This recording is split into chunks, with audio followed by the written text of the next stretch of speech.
El sol de Antioquía caía oblicuo sobre las columnas del foro, proyectando sombras alargadas que parecían dedos acusadores sobre el pavimento de mármol. El aire vibraba con el murmullo de cientos de voces, el roce de las togas, el golpeteo de sandalias contra la piedra pulida. Era el corazón del imperio en Oriente, donde las causas se ganaban o perdían no con espadas, sino con palabras.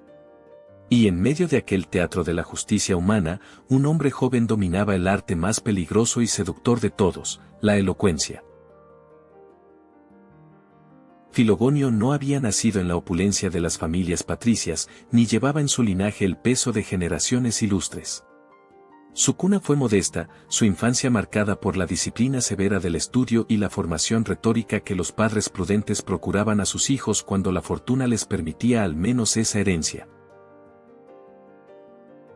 Desde temprana edad, el niño demostró una capacidad inusual para desentrañar los laberintos del argumento, para detectar la fisura en el razonamiento del adversario, para construir con palabras edificios tan sólidos que parecían inexpugnables. Sus maestros observaban con asombro cómo aquel muchacho de ojos penetrantes podía desmontar una tesis compleja y reconstruirla a su favor en cuestión de momentos. Era como si las palabras mismas le obedecieran, como si el lenguaje fuera arcilla dócil en sus manos. Cuando alcanzó la edad para ejercer la profesión, Filogonio se convirtió rápidamente en uno de los abogados más solicitados de Antioquía. Los ciudadanos acaudalados le buscaban para defender sus propiedades en disputas territoriales. Los mercaderes le confiaban la resolución de contratos rotos y acuerdos traicionados. Incluso aquellos acusados de crímenes graves depositaban en él su última esperanza, sabiendo que su lengua podía pintar la inocencia donde otros solo veían culpabilidad. El joven abogado no conocía la derrota. Cada caso era un campo de batalla donde desplegaba sus estrategias con la precisión de un general consumado.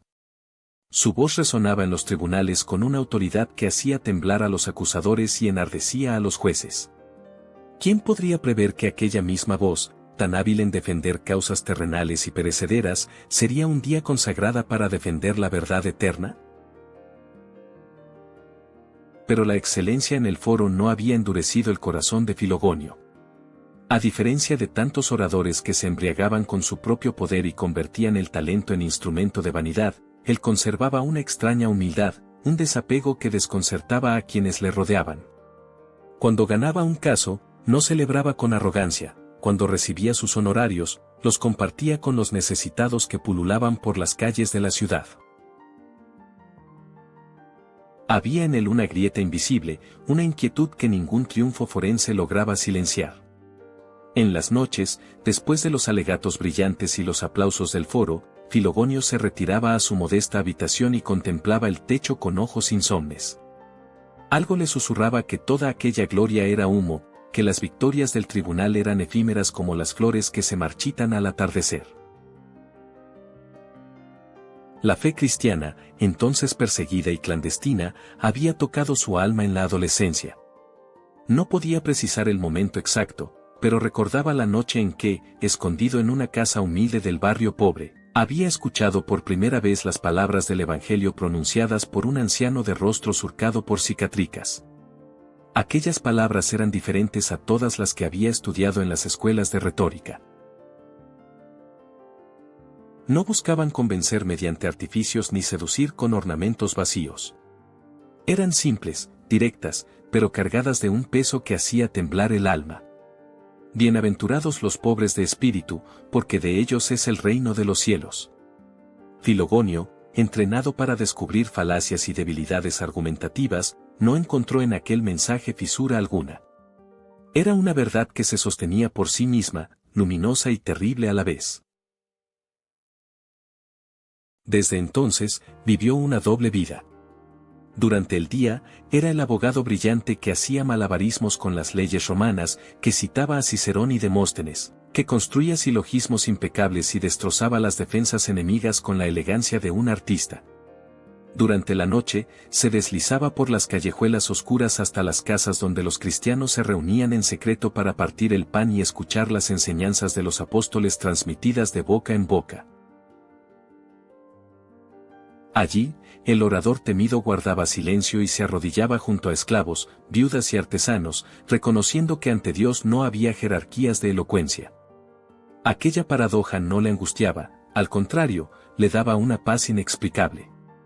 Era como si finalmente hubiera encontrado el tribunal definitivo, aquel donde no bastaba con argumentar bien, sino con vivir en la verdad. ¿Acaso sospechaba Filogonio que cada alegato pronunciado en el foro era un ensayo inconsciente para batallas futuras? Podía imaginar que su dominio de la retórica, cultivado en la defensa de causas mundanas, sería un día el escudo con el que protegería la doctrina sagrada de los embates de la herejía. Los caminos de la providencia son insondables. Dios toma los talentos que el hombre desarrolla para fines terrenales y, en el momento preciso, los redime para propósitos eternos. El joven abogado aún no lo sabía, pero su formación en las artes del discurso no era un accidente biográfico, sino una preparación meticulosa. Cada silogismo aprendido, cada técnica de persuasión dominada, cada victoria en el tribunal, eran piezas de un rompecabezas divino que solo se revelaría completo años después. Así transcurrían los días de Filogonio en la resplandeciente Antioquía del siglo III. El sol seguía cayendo oblicuo sobre las columnas, las causas seguían ganándose y perdiéndose, los clientes seguían llegando con sus angustias y ambiciones. Pero en el interior del abogado, algo estaba cambiando. La inquietud crecía como una semilla que rompe la tierra. La pregunta se volvía cada vez más insistente: ¿para qué sirve ganar todos los casos del mundo si se pierde el juicio final? La respuesta vendría pronto, de la manera más inesperada y terrible. Porque Dios, cuando llama, no envía invitaciones corteses. Irrumpe como un relámpago que parte la noche, como un terremoto que derriba los cimientos de lo que creíamos sólido. Y Filogonio, el maestro de las palabras, estaba a punto de descubrir que hay silencios más elocuentes que todos los discursos, y llamados que no admiten apelación. La noticia llegó al amanecer, transportada por el viento helado que bajaba de las montañas y sacudía las persianas de madera. El obispo de Antioquía había muerto durante la noche, entregando su alma a Dios después de años de servicio heroico en tiempos de persecución. Su cuerpo yacía tendido en la basílica, rodeado de cirios que proyectaban sombras danzantes sobre los muros de piedra. El pueblo se congregaba en silencio, el dolor grabado en rostros que habían aprendido a llorar en voz baja, porque incluso el luto podía ser peligroso cuando el imperio desconfiaba de los cristianos. Pero aquella mañana no había soldados vigilando, solo la tristeza compartida de una comunidad que había perdido a su pastor. Y en medio del duelo, una pregunta acuciante comenzó a susurrarse de boca en boca: ¿quién guiaría ahora al rebaño disperso? La iglesia de Antioquía enfrentaba una crisis que iba más allá de la sucesión administrativa. Los tiempos eran turbulentos, las herejías comenzaban a infiltrarse como agua que se filtra por las grietas de un muro. Algunos predicaban doctrinas extrañas sobre la naturaleza de Cristo, otros cuestionaban la autoridad de los obispos establecidos. La Grey necesitaba un líder que combinara la firmeza doctrinal con la capacidad de comunicar la fe de manera convincente. No bastaba con ser piadoso, hacía falta también ser sabio, elocuente, capaz de desenmascarar el error y proclamar la verdad con una autoridad que ningún sofista pudiera desafiar. Los presbíteros se reunieron en oración, suplicando al Espíritu Santo que les revelara al elegido. Pero antes de que concluyera su deliberación, algo extraordinario comenzó a suceder. Desde las calles más humildes hasta las casas de los notables cristianos, un nombre empezó a pronunciarse con insistencia inexplicable. No surgía de un comité eclesiástico ni de una votación formal, sino de aquella certeza mística que a veces sobrecoge a las comunidades de fe cuando el Espíritu sopla donde quiere. Filogonio, decían las viudas en las plazas. Filogonio, repetían los mercaderes en sus tiendas. Filogonio, confirmaban los ancianos con una convicción que no podían explicar racionalmente. El abogado que había defendido tantas causas terrenales, el orador brillante del foro, el hombre que dividía su vida entre los tribunales y las reuniones clandestinas, fue señalado por el dedo invisible de la providencia. Cuando los emisarios llegaron a su casa para comunicarle la decisión del pueblo, Filogonio experimentó un terror que nunca había conocido en las batallas forenses más encarnizadas. ¿Cómo describir el vértigo de quien es arrancado de lo conocido para ser lanzado al abismo de lo sagrado? Filogonio, acostumbrado a controlar cada palabra, cada gesto, cada argumento, se encontró súbitamente despojado de toda certeza.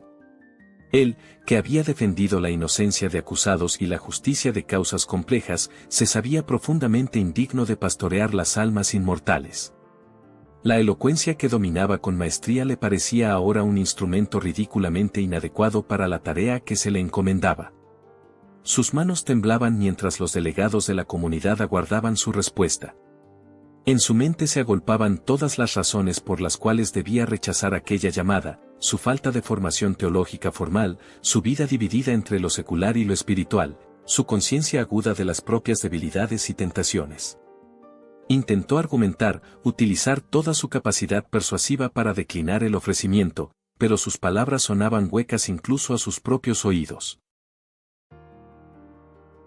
La resistencia duró días. Filogonio huyó de los emisarios, se escondió en su casa, buscó en la oración una respuesta que le liberara de aquel peso aplastante. Pero Dios, cuando llama, no negocia ni acepta excusas. La presión del pueblo se intensificaba, no por ambición política ni por conveniencia humana, sino movida por aquella unanimidad sobrenatural que es signo inequívoco de la voluntad divina. Los presbíteros le visitaron y le recordaron que Moisés también había temblado ante la zarza ardiente, que Jeremías había protestado alegando su juventud, que ningún profeta verdadero había aceptado su misión con alegría presuntuosa. La santidad, le explicaron con ternura, no consiste en sentirse digno, sino en obedecer a pesar de la indignidad. El terror mismo que Filogonio experimentaba era paradójicamente una prueba de su idoneidad, porque solo los necios se creen capacitados para guiar almas sin temblar. Finalmente, después de noches de agonía espiritual, Filogonio se quebró. No fue una rendición triunfal ni una aceptación gozosa, sino una capitulación dolorosa de la voluntad humana ante la insistencia divina. Se arrodilló en su habitación vacía, con el rostro hundido entre las manos, y pronunció las palabras más difíciles que jamás había articulado: hágase tu voluntad. Era una frase simple, desprovista de toda la ornamentación retórica que caracterizaba sus discursos forenses. Pero en aquella simplicidad había más elocuencia que en todos los alegatos de su carrera, porque era la elocuencia de la obediencia, el lenguaje más hermoso que puede pronunciar una criatura ante su Creador. El abogado murió en aquel momento, y comenzó a nacer el obispo. La consagración episcopal se celebró en medio de un júbilo mezclado con solemnidad. La basílica se llenó hasta desbordar, los fieles agolpándose para presenciar la transformación del orador en pastor. Cuando las manos de los obispos consagrantes se posaron sobre la cabeza inclinada de Filogonio, algo cambió no solo en él, sino en la atmósfera misma del recinto. Los que estaban presentes testificaron después que sintieron un estremecimiento, como si una presencia invisible hubiera descendido y tomado posesión de aquel hombre aterrorizado. Filogonio se levantó con la mitra sobre su frente, el báculo en su mano, y el peso de toda la iglesia de Antioquía sobre sus hombros. Ya no era dueño de su tiempo ni de su talento. Todo lo que había sido suyo, incluida aquella lengua prodigiosa que había brillado en los tribunales, pertenecía ahora a Cristo y a su pueblo. Pero la providencia, que nunca desperdicia nada, había preparado meticulosamente a su elegido.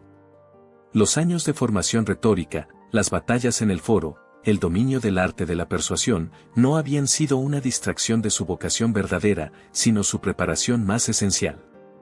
Porque Filogonio pronto descubriría que el episcopado no era un retiro contemplativo sino un campo de batalla, y que las herejías que amenazaban a la Iglesia requerían ser combatidas con las mismas armas que él había afilado defendiendo causas terrenales. El abogado había sido consagrado, pero no para abandonar la lucha, sino para elevarla a su dimensión eterna. La espada de la ortodoxia aguardaba en sus manos. No habían transcurrido muchos meses desde la consagración cuando la tormenta comenzó a gestarse en el horizonte. Desde Alejandría llegaban noticias inquietantes, rumores de un presbítero llamado Arrio que predicaba una doctrina extraña y seductora sobre la naturaleza del Hijo de Dios. Según sus enseñanzas, Cristo no era verdaderamente Dios desde toda la eternidad, sino una criatura exaltada, la primera y más perfecta de todas las criaturas, pero criatura al fin. Las palabras sonaban piadosas en la superficie, adornadas con citas bíblicas y razonamientos filosóficos que deslumbraban a los ingenuos. Pero Filogonio, con el olfato afilado del abogado que detecta la trampa escondida en los contratos bien redactados, percibió inmediatamente el veneno mortal que corría bajo aquella retórica brillante. Si Cristo no era verdaderamente Dios, entonces la redención misma se derrumbaba como un edificio sin cimientos, porque solo Dios podía salvar a la humanidad de la muerte eterna. El obispo de Antioquía comprendió que había llegado la hora para la cual había sido preparado sin saberlo.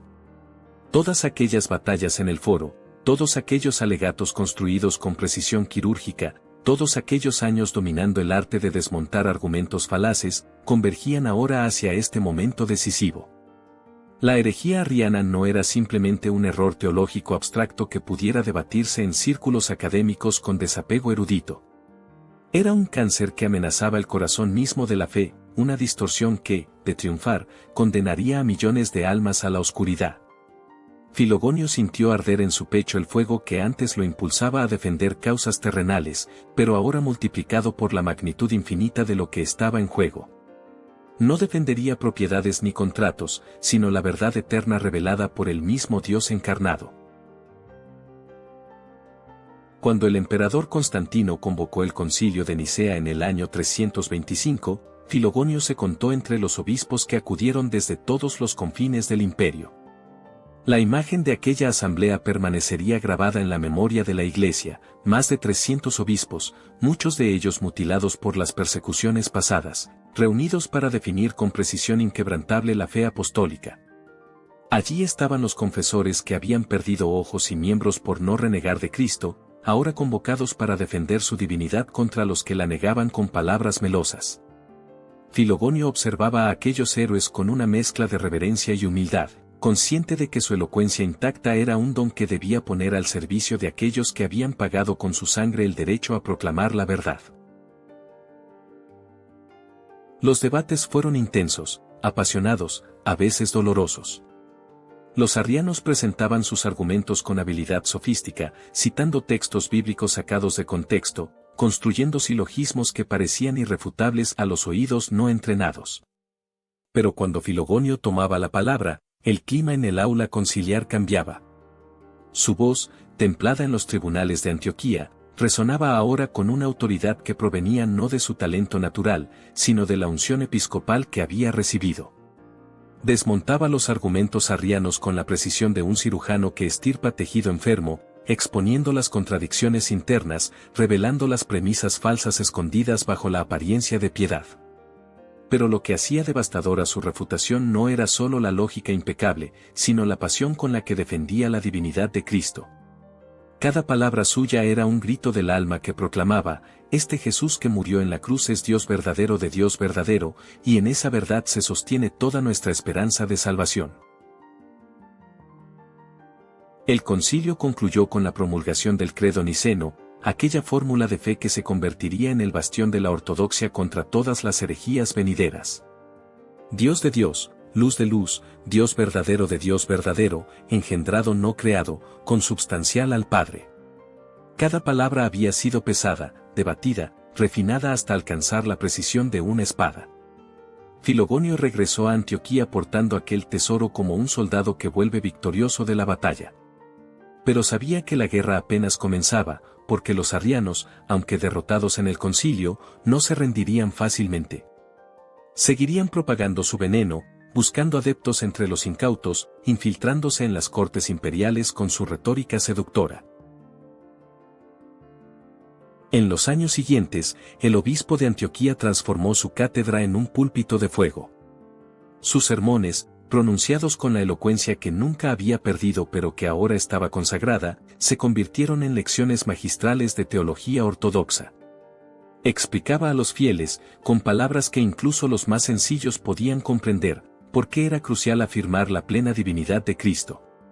Utilizaba imágenes vívidas, razonamientos accesibles, pero sin diluir jamás la profundidad del misterio. Cuando los predicadores arrianos intentaban sembrar dudas en su diócesis, Filogonio los enfrentaba públicamente, no con violencia ni con condenas precipitadas, sino con la fuerza irresistible de la verdad articulada con claridad meridiana. Los debates se convertían en cátedras ambulantes donde los fieles aprendían a distinguir el trigo de la cizaña, la doctrina sana de la herejía disfrazada de ortodoxia. Pero la lucha no era solo intelectual. Filogonio sabía que las herejías prosperan donde la fe está débil, donde la vida cristiana se ha vuelto tibia y rutinaria. Por eso dedicaba igual energía a fortalecer la vida espiritual de su rebaño, promovía la oración frecuente, la participación en los sacramentos, la práctica de las obras de misericordia.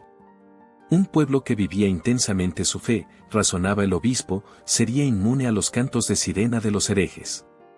La ortodoxia no era para él simplemente una cuestión de fórmulas correctas, sino de vida transformada por la gracia que fluye del Cristo verdaderamente divino y verdaderamente humano. Defendía la doctrina con pasión porque sabía que de ella dependía la salvación de las almas que Dios le había confiado. Los años de episcopado fueron agotadores, consumidos en esta batalla incesante contra el error. Filogonio, el abogado que había dominado el foro con su juventud brillante, envejeció prematuramente bajo el peso de la responsabilidad pastoral. Pero nunca flaqueó, nunca cedió un ápice de la fe nicena, nunca permitió que la fatiga lo tentara al compromiso. Su lengua, aquel instrumento que había sido preparado en secreto por la providencia, se convirtió en espada flamígera que guardaba el depósito de la fe. Y cuando finalmente el cansancio comenzó a vencer su cuerpo, podía mirar atrás y saber que había cumplido la misión para la cual había sido llamado tan inesperadamente. La Iglesia de Antioquía permanecía firme en la ortodoxia, inmune al veneno arriano, gracias a la vigilancia incansable de su pastor. La muerte llegó sin espectacularidad, como llega a los santos que han consumido su vida en el servicio incansable. No hubo visiones dramáticas ni éxtasis públicos, solo el cansancio acumulado de años defendiendo la verdad contra enemigos incansables. Filogonio yacía en su lecho episcopal, el cuerpo debilitado por la edad y el esfuerzo, pero la mente aún lúcida hasta el final. Los presbíteros y diáconos se agolpaban en la habitación austera, observando con lágrimas contenidas al hombre que los había guiado con firmeza a través de las tempestades doctrinales. Él había sido para ellos más que un administrador eclesiástico, había sido el maestro que les enseñó a pensar con claridad, a discernir con precisión, a defender la fe sin concesiones pero también sin crueldad. Ahora lo veían partir, y el dolor de la pérdida se mezclaba con la certeza de que su pastor había completado la carrera y guardado la fe. En sus últimas horas, Filogonio no pronunció largos discursos ni legó testamentos complicados. El hombre que había dominado la elocuencia como pocos descubrió en el umbral de la eternidad que las palabras más importantes son las más simples. Pidió que le trajeran la Eucaristía, el cuerpo de aquel Cristo cuya divinidad había defendido con tanta pasión. Cuando el pan consagrado tocó sus labios, sus ojos se iluminaron con una paz que ningún triunfo forense le había proporcionado jamás. Murmuró una oración breve, casi inaudible, y luego cerró los ojos por última vez. La habitación quedó en silencio, pero era un silencio lleno de presencia, como si algo invisible pero palpable hubiera entrado para escoltar al obispo hacia el tribunal definitivo donde no hacen falta alegatos porque Dios conoce perfectamente cada corazón. La noticia de su muerte se propagó por Antioquía con la misma rapidez con que años atrás se había propagado su designación como obispo. Las campanas de la basílica comenzaron a repicar con ese tañido grave y solemne que anuncia el paso de un justo. Los fieles acudieron en multitudes, no solo los cristianos convencidos sino también paganos que habían conocido al abogado brillante antes de su consagración y respetaban su integridad. El cuerpo fue expuesto en la catedral, rodeado de cirios cuya luz temblaba proyectando sombras sobre su rostro sereno.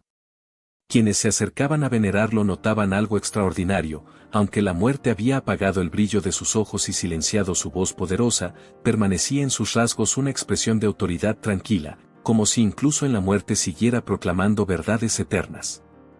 Los testimonios comenzaron a brotar espontáneamente, historias de conversiones logradas por sus sermones, de herejes refutados con caridad, de pobres socorridos con generosidad discreta. Pero el verdadero legado de Filogonio no se mediría en las lágrimas derramadas durante su funeral, sino en las décadas y siglos posteriores. La Iglesia de Antioquía, fortalecida por su magisterio, resistió los embates posteriores del arrianismo cuando esta herejía, lejos de desaparecer después de Nicea, encontró protección en algunas cortes imperiales. Los obispos que sucedieron a Filogonio en la sede antioqueña heredaron no solo su báculo pastoral, sino su legado de claridad doctrinal y firmeza ante el error. Las homilías y escritos que había dejado circularon entre las comunidades cristianas, convirtiéndose en manuales de ortodoxia que enseñaban a los fieles cómo discernir entre la verdad revelada y las falsificaciones seductoras. Su método de combatir las herejías, usando la razón iluminada por la fe y la elocuencia consagrada al servicio de la doctrina, se convirtió en modelo para generaciones de defensores de la ortodoxia. La liturgia lo recordó pronto como santo, no porque hubiera realizado milagros espectaculares ni sufrido martirio sangriento, sino por aquel martirio blanco del servicio fiel que consume lentamente pero no menos dolorosamente. La Iglesia reconoció en él la santidad del intelectual consagrado, del talento puesto enteramente al servicio de Dios sin reservas. Su festividad se celebraba el 20 de diciembre, fecha en que la tradición situaba su tránsito a la eternidad. En ese día, los cristianos de Antioquía y más allá meditaban sobre la paradoja luminosa de su vida, el abogado que había argumentado causas mundanas y fue elevado contra su voluntad al episcopado, solo para descubrir que toda su formación previa había sido preparación providencial para defender la causa más importante de todas, la verdad sobre Cristo. ¿Acaso no interpela esta vida a todos los que poseen talentos y se preguntan para qué sirven? Filogonio no desperdició sus años de formación retórica, Dios los redimió y transfiguró en el momento preciso. Cada habilidad desarrollada, cada técnica dominada, cada victoria en el foro, fue como un ladrillo en un edificio cuyo plano completo solo Dios conocía. Aquí está la lección que trasciende los siglos: ningún talento es profano si se mantiene abierto a la consagración, ninguna habilidad es inútil si se coloca bajo la obediencia divina. El joven que estudia retórica, derecho, filosofía, no sabe si Dios le destinará a usar esos conocimientos en tribunales terrenales o en la defensa de la fe. Lo que importa es mantener el corazón disponible, el talento libre de la esclavitud del ego, la puerta abierta para que cuando llegue el llamado inesperado, la respuesta sea posible. Siglos después de su muerte, cuando los manuales de historia eclesiástica enumeren los grandes defensores de Nicea, el nombre de Filogonio brillará con luz particular. No tuvo la fama universal de Atanasio ni la producción teológica monumental de los padres capadocios, pero su contribución fue igualmente vital. Antioquía, aquella ciudad crucial donde por primera vez se llamó cristianos a los discípulos de Cristo, permaneció fiel a la ortodoxia en momentos críticos gracias a su vigilancia. La semilla que plantó con sus sermones y escritos germinó en generaciones posteriores de teólogos y pastores que continuaron su obra. Su tumba se convirtió en lugar de peregrinación, no para buscar milagros espectaculares sino para pedir la gracia de la claridad mental y la fidelidad doctrinal en tiempos de confusión. Y hoy, cuando las herejías visten nuevos ropajes pero repiten los mismos errores antiguos, cuando la verdad debe defenderse nuevamente contra sofismas seductores, el ejemplo de San Filogonio sigue resonando con urgencia profética. Nos enseña que la ortodoxia no es rigidez muerta sino amor apasionado por la verdad, que la elocuencia consagrada puede ser arma poderosa contra el error, que ningún talento es demasiado mundano para ser redimido por Dios. Su silencio eterno en la tumba es paradójicamente más elocuente que todos sus discursos, porque proclama la victoria final de quien vivió y murió defendiendo que Cristo es verdaderamente Dios, nuestra única esperanza de salvación. Que su intercesión nos alcance la gracia de ser, como Él, defensores incansables de la fe en nuestro tiempo.